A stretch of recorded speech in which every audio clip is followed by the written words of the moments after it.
So, spot weld cutter does not always do the things that we ask it to do. Sometimes it only cuts some of the spot weld. Sometimes you can't even see it. Sometimes it won't even cut the spot weld. It's a $5 tool. It is what it is. Sometimes you just got to give it some brute strength. Remember, screwdrivers aren't chisels. So, we use a pry bar. We see there's obviously a seam right there. So, just trying to get in here. You see where I have drilled the spot weld cutter.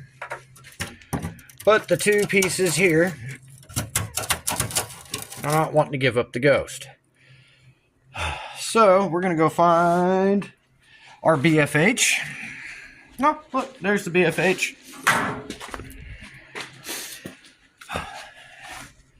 And we're going to gently persuade it.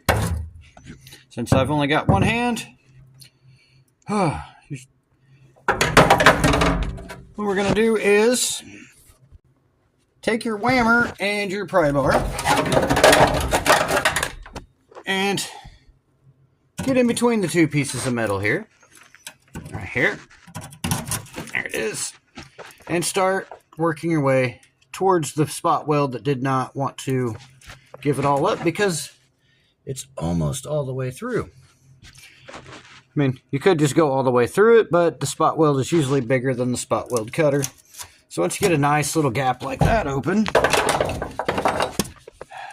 we're going to come back with a chisel and we're going to work towards that spot weld, beating it into submission and try to cut it with the chisel.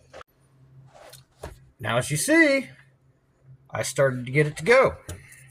A little bit of persuasion. Oh, that's the sound that you want to hear, is that it broke loose. At least on that side. It's not wanting to go there, but now you got a corner up and you can continue fighting it. This one's now broke free up here, and then you can continue on. And you see that this one is starting to give up the ghost too. Just keep working it till you get to where you cut it. And then start working it back to where you cut it here.